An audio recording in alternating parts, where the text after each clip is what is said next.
pada pelajaran matematika. Pada bab sebelumnya telah dibahas materi tentang pola bilangan.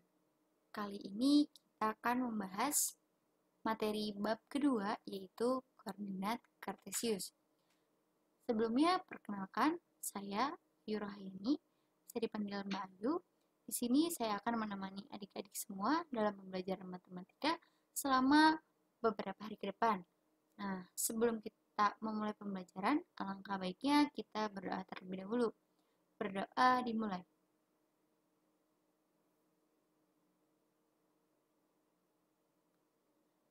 Berdoa selesai.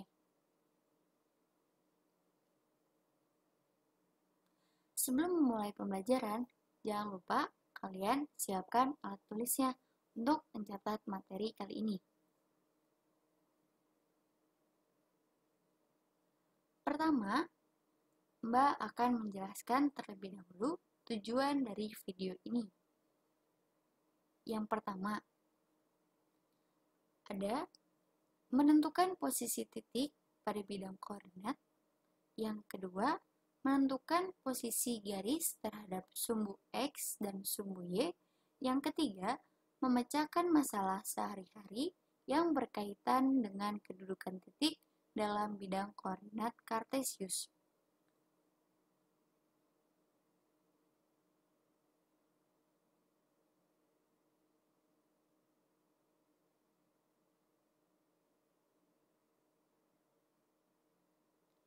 Langsung saja kita bahas apa itu koordinat kartesius.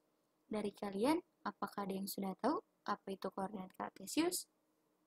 Nah, untuk memulainya, di sini Mbak akan memperkenalkan kepada kalian seorang ilmuwan matematika asal dari Prancis yang bernama René Descartes.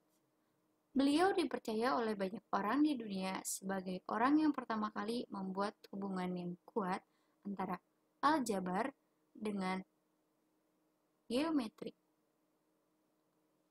Nah, pasti kalian berpikir, hubungan seperti apa sih yang ia buat? Kita bicara tentang aljabar dulu ya. Aljabar. Nah, biasanya aljabar itu kan ada persamaan dan juga ada variabel. Nah, di sini kita ambil variabelnya, kita ambil persamaannya adalah Y sama dengan 2X. Nah, selanjutnya kita akan membuat tabel untuk menunjukkan hubungan antara nilai X dan Y. Nah, seperti ini. Mbak misalkan X-nya adalah 2, maka Y-nya adalah 2 dikali 2, yaitu 4.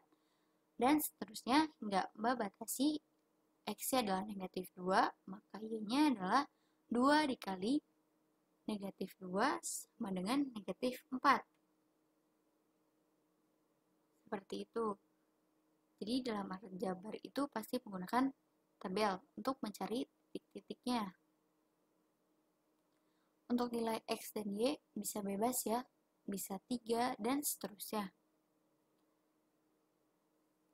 Namun, pada tahun 1600 orang-orang belum percaya atau belum bisa membayangkan secara nyata bentuk aljabar. Nah, René itu berpikir bahwa memvisualisasikan bentuk aljabar ini dengan menggambarnya di sebuah bidang 2 dimensi. Ini dia. Kenapa harus bidang 2 dimensi? Karena dia memiliki dua arah, yaitu dari kiri ke kanan dan dari atas ke bawah. Untuk sumbu yang dari kiri ke kanan dinamakan dengan sumbu X, untuk dari sumbu yang dari atas ke bawah itu dinamakan sumbu Y. Nah, perpotongan dari sumbu X dan sumbu Y dinamakan pusatnya, yaitu titik 0 atau titik O. Sebelah kanan titik 0 ada sumbu X positif, sebelah kirinya ada sumbu X negatif. Di sebelah atasnya ada sumbu Y positif dan di sebelah bawahnya ada sumbu Y negatif. Nah, bidang inilah yang dikatakan bidang kartesius. Diambil dari nama René yaitu Descartes. Nah, René menentukan hubungan antara nilai X dan nilai Y ke dalam suatu titik. Nah, sehingga untuk titik yang pertama yaitu X adalah 2, Y-nya adalah 4. Nah, kita tulis dalam bentuk X, Y. Maka didapat 2,4. Nah, inilah yang dinamakan dengan koordinat Kartesius.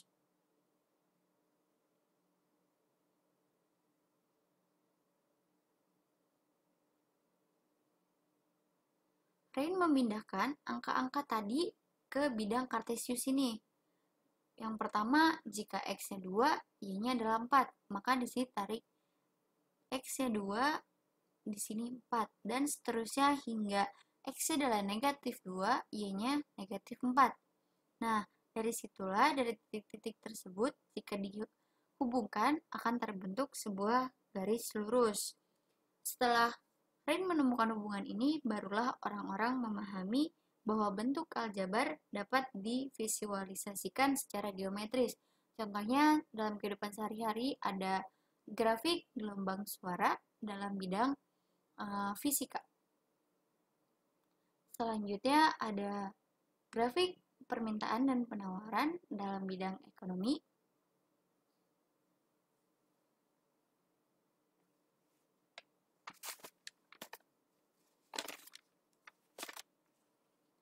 Dan juga banyak hal lainnya yang dapat kita temui. Nah, tadi sedikit pengenalan tentang koordinat Kartesius. Sekarang kita masuk ke materi selanjutnya, yaitu istilah-istilah pada bidang Kartesius. Yang pertama ada sumbu X. Sumbu X ditandai dengan warna merah dan sumbu Y ditandai dengan warna biru. Sumbu X itu yang horizontal atau datar, untuk sumbu Y adalah vertikal yang ke atas. Nah, selanjutnya di sini ada istilah lain pada bidang Kartesius, yaitu menentukan posisi titik pada bidang Kartesius. Nah, biasanya di sini itu ditulis dalam bentuk koordinat, yaitu buka kurung X, Y, tutup kurung, seperti yang tadi, untuk menulis titiknya atau koordinatnya. Nah, untuk X biasanya dinamakan dengan absis, dan untuk Y biasanya dikatakan dengan ordinat. Di sini ada contoh. Lihat gambar sebelah sini. Titik A. Titik A berada di 1,2. Berarti koordinat titik A adalah dalam kurung 1,2. Seperti itu. Selanjutnya ada absis titik A. Absis di sini adalah nilai X. Nilai X dari titik A adalah 1. Selanjutnya ada ordinat titik A. Ordinat itu biasanya adalah nilai dari Y. Nilai dari Y-nya adalah 2. Nah, untuk menentukan absis dan ordinat, kita dapat melihat di koordinat titiknya, yaitu 1,2. Nah, selanjutnya ada contoh untuk titik yang B. Yang pertama, tentukan koordinat titik B. Kita perhatikan pada sumbu X-nya ada negatif 3, dan untuk di sumbu Y-nya ada negatif 2. Maka, titik koordinat B adalah negatif 3, negatif 2. Dan sedangkan untuk absis titik B, kita lihat dari koordinatnya, yaitu negatif 3, negatif 2. Ini adalah X, ini adalah Y. Maka absisnya adalah negatif 3. Sedangkan ordinat titik B adalah nilai Y, maka kita dapat yaitu negatif 2.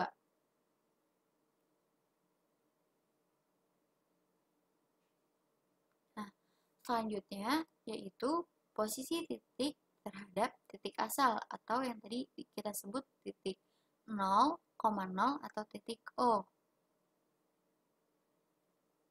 Nah, kita perhatikan gambar di samping ini. Kita perhatikan titik A. Nah, titik A ini bakal kita lihat dari titik O atau titik 0,0 atau titik pusat atau titik pangkal.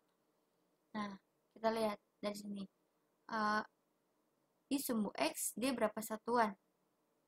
Ya, dia ada satu satuan. Untuk di sumbu Y, dia ada 1, 2. Dia ada 2 satuan. Jadi, titik A itu 1 satuan ke kanan dan 2 satuan ke atas.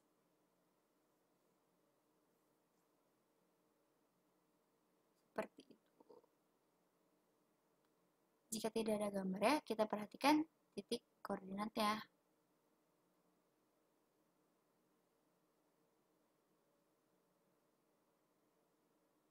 Nah, selanjutnya, pada bidang kartesius, dia itu dibagi menjadi 4 wilayah. Biasanya disebut dengan kuadran.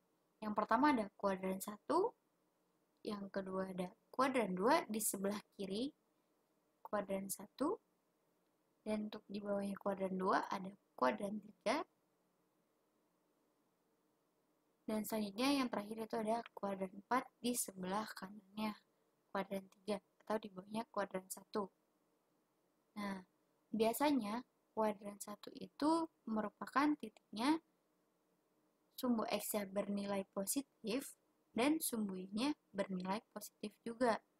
Sedangkan untuk kuadran kedua, nilai X-nya berupa bilangan negatif dan untuk nilai Y-nya berupa bilangan positif. Selanjutnya kuadran 3. Untuk nilai X-nya berupa bilangan negatif dan untuk nilai Y-nya berupa bilangan negatif. Untuk kuadran 4 biasanya X-nya bilangan positif dan Y-nya bilangan negatif.